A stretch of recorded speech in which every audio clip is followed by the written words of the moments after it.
Hey YouTube, Mark here with Greg with another All Things Video Games podcast. Um, Previously we did a console purchase experience, from like the our history of it, or hmm in Greg's case, he bought the Xbox One, and we were talking about that. I kind of like that, so I thought, you know what, let's dive a little deeper in the memory pool, and we're gonna go into the '90s, and with this one, we're gonna do it the N64, Yeah. and I'm gonna go ahead and start because mine actually it's not something that we purchased. However, it was kind of like a Christmas gift kind of thing, and we'll go a little bit before that. And basically, a friend of ours had moved away, and we'd go see him maybe once a month, for a weekend or a few days a week, whatever. And he had a Sega Saturn, and we had the Genesis at the time, and we didn't know what the Saturn was. That was like unheard of it, for us. And when I saw it, it was like, holy crap, man! The graphics were just way better. Particularly with Mortal Kombat 3. That's the game that we compared TV to TV. We had side by side comparisons. It's kind of funny. And then his dad was a cable man, and so they always had multiple TVs and like the best tech and everything. It was actually pretty awesome going there. And he had told me, yeah, Nintendo's got this new machine coming out that's supposed to be like just a 3D powerhouse. And we are like, oh, and that's when I learned about it. And I asked my parents, hey, it's what, July, I think. Can we get it for Christmas? And oh, yeah, that's probably too expensive. So save your money. So then fast forward to Christmas time, and I don't know what it was, but my brother and I decided we wanted to snoop. And boy, oh boy, we snooped like crazy. We knew what we were getting. And it felt bad, like on Christmas Day, it seriously, it was a guilt trip, man. Yeah. I felt like shit. My brother, I don't know if he felt bad or not. He was, he's 4 years younger than me, and I think I was like 15. But it didn't. I don't know. It's like we weren't excited because we knew what we were getting, right? Yeah. And we're opening all the gifts, and we're like, oh man, pretending that we were excited. And my dad's like, come on, let's go hook it up. And I'm like, Dad, I can't. I don't. My TV doesn't have the composite. I had hmm the coaxial on my TV Yeah. back then. And he's like, are you sure? So we went up in the room, because my brother and I, we shared a room. We had a very large room, actually. We'd be on the opposite ends. And I'm looking through, showing him, look, my TV here, right here. It has the cable connector, and he's like, not that TV. And he points to the other side of the room, that one.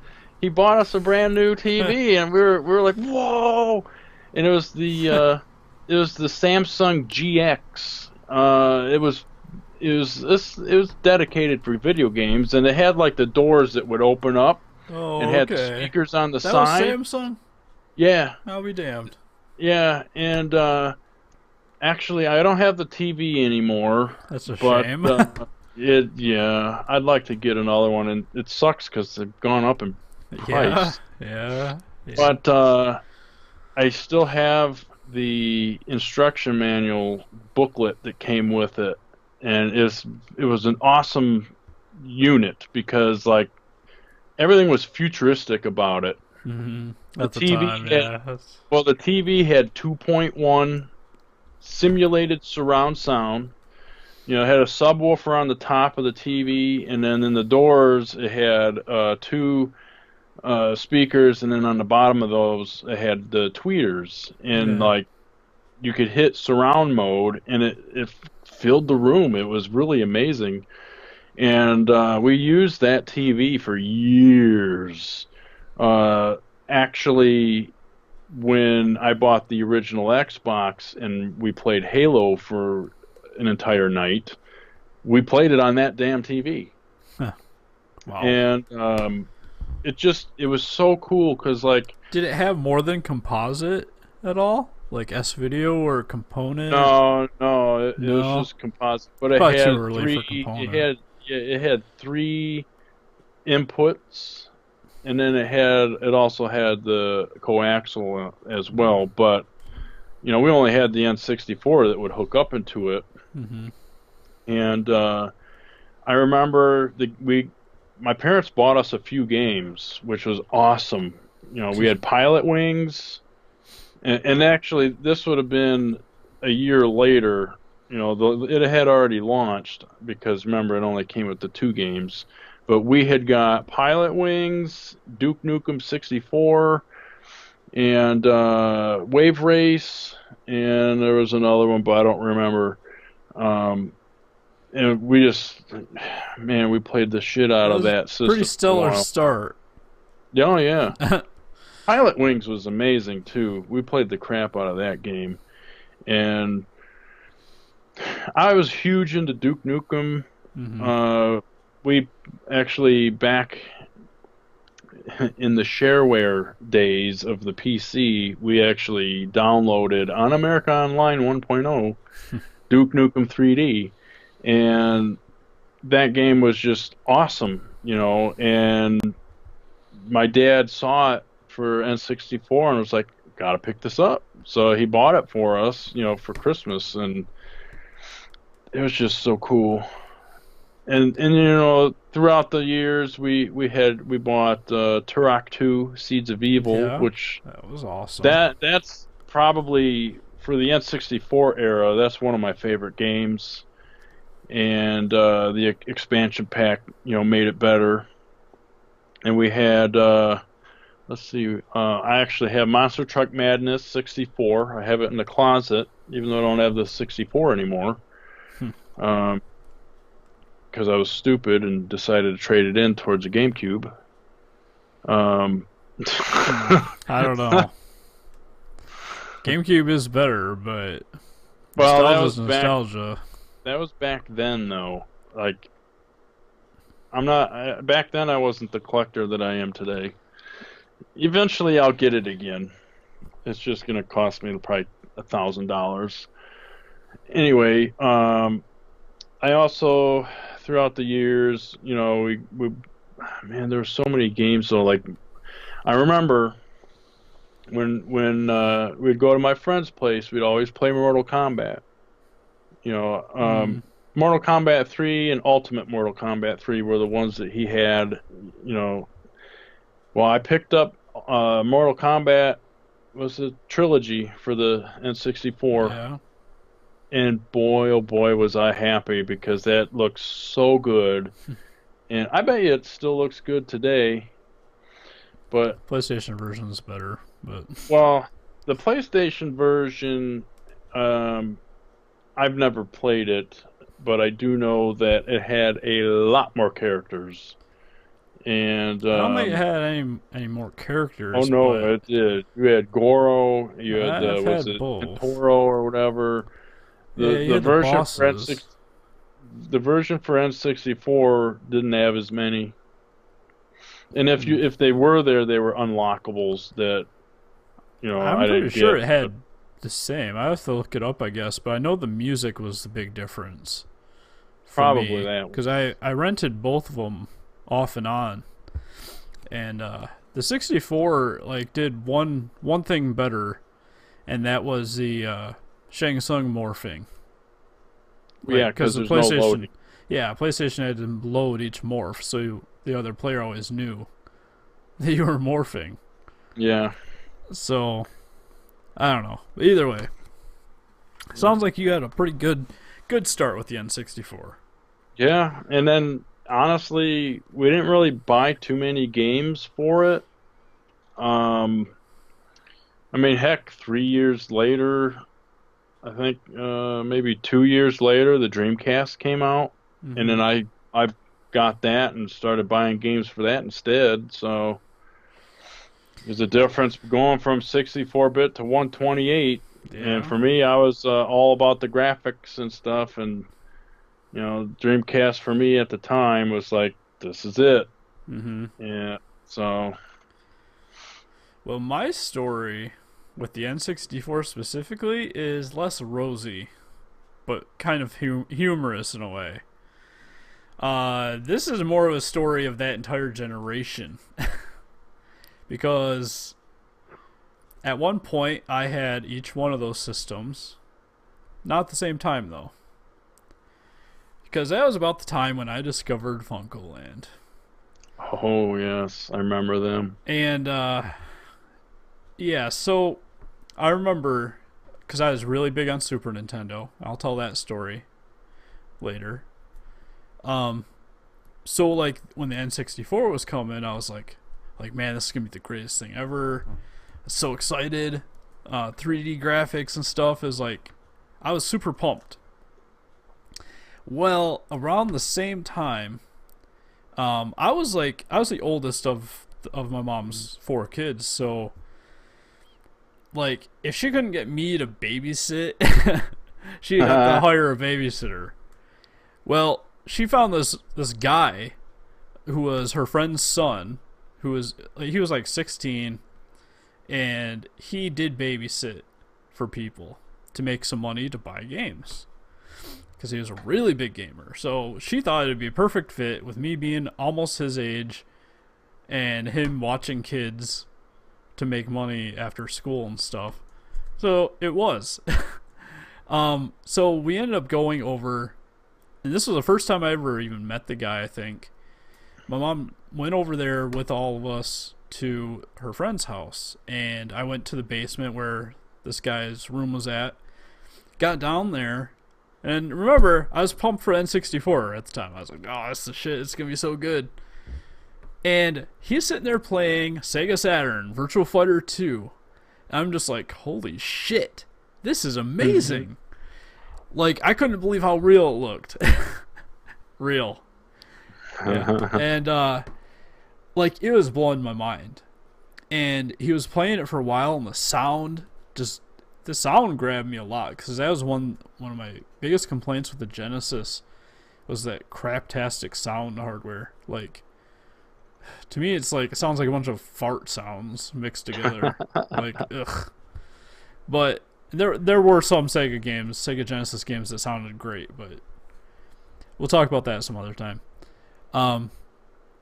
So anyway, he was showing off Virtual Fighter, and then he decided to show off some other games that he had. He had like Sega Rally and Virtual Cop, and he even had the gun, which was orange, because if you remember, like, there was a lot of video game violence Yep. legislation going on at the time, so Sega had to make the gun orange so it didn't appear to be realistic too much. Because it had like a revolver look, so they made it bright orange. Well, he painted his black himself, to be cool. And he was playing all these games, showing them to me, and it was like, man, I kind of want a Saturn. And the time came where, like, I wasn't able to get a Saturn or a PlayStation that first year.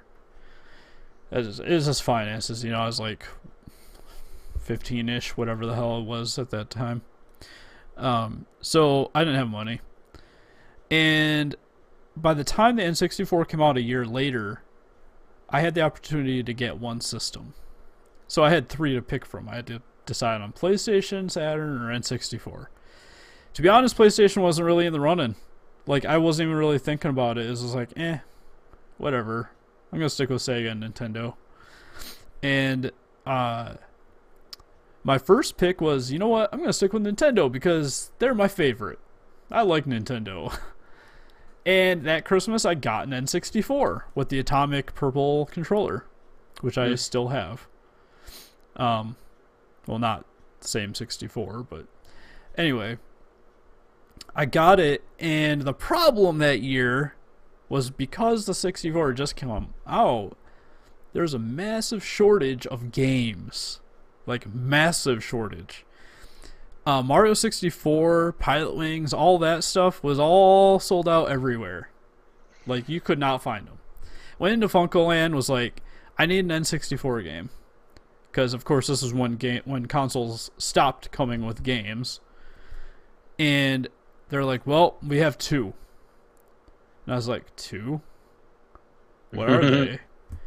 They're like, well, we got Mortal Kombat Trilogy and Killer Instinct Gold. I'm like, Ooh. Killer Instinct Gold. They're like, that one's like $70. I'm like, that's insane, but that's the better one. That has to be. And I wasn't wrong. That's still one of my favorite N64 games to this day. Good game. Yeah, it's really good. It's on that Rare Replay collection too. But like, I took it home. I played the crap out of it. Got really good at it. Had a lot of fun. But then, like, my cousin at that same Christmas, they got the Sega Saturn. Except that was around the time when Sega started getting desperate because they weren't selling Saturns very well. So they packed in 3 free games with the system. Wow. And those games were Virtua Fighter 2, Virtua Cop, and Daytona USA. All for free. Great classics there. Yeah, all free when you got the system. And it was just like, holy cow. And like, they got that, and then their mom got them like that bug game, and I feel like there was something else, I can't remember what. So like, it was a traditional thing when we were young back then, where like we'd kind of like go over to each other's house or something and check out each other's presents. So I had my N64 I brought over, and they're sitting there playing Saturn, and I was like, man, I could have got Saturn with those 3 awesome games. 3 games instead of 1 awesome one. And ultimately, it had to have been less than a week later, I decided to take the N64 back and get the Saturn. And I got it, and since the Saturn was actually cheaper than the 64 was, I ended up getting the Saturn with the 3 games, because they were free. But then I also picked up Panzer Dragoon 2.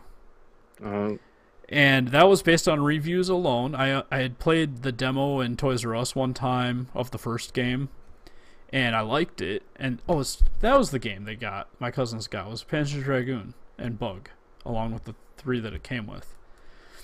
And so I picked up Panzer Dragoon 2. And I took it all home, played the crap out of all of them. Panzer Dragoon 2 to this day is one of my absolute all-time favorite games. Like, bar none. So much so that when I recently rebought a Saturn, I went and bought the Japanese copy of the game just to have it again.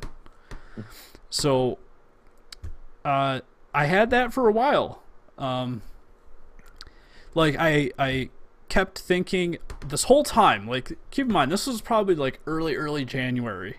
I had already swapped the consoles twice. And I was like, okay, you know, I really want an N64, but what games am I going to play on it? So I had the Saturn until probably about May. And then I ended up taking it and trading it back in for an N64 again. And I had Killer Instinct Gold still, I think, or something. I don't know how that came to be, but I ended up with it again. And I still had the same problem. Like, games. There was like, besides Mario 64, which I could never even rent because it was always out, there was nothing else to do. All I had was Killer Instinct, and I couldn't find games. I thought I could at this point.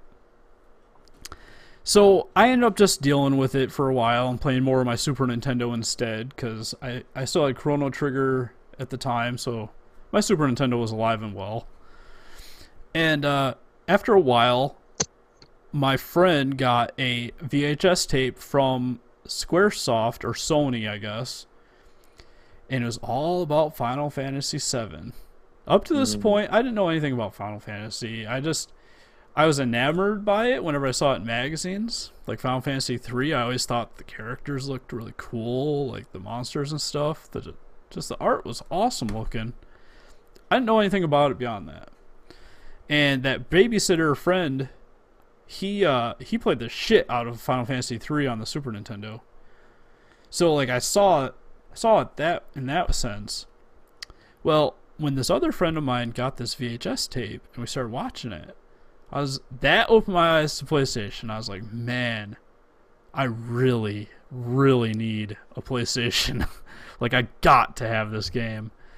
And sure enough, I ended up trading in the N64, saved up the extra money from mowing lawns or whatever, and bought a PlayStation and Final Fantasy VII. And played the shit out of it. Never got rid of that PlayStation until a couple years ago. And it lasted forever. And that was the weird time, because it was shortly after that I ended up getting an N64. I think that was when I got the one with the atomic purple controller. And that Christmas, I bought the system, but my mom ended up getting me Zelda for it around that Christmas. So it was like all of a sudden the N64 was lighting up for me. I used like Christmas money, got Metal Gear Solid for the PlayStation. Never got a Saturn again though. At that point, I eventually did just a few years ago, but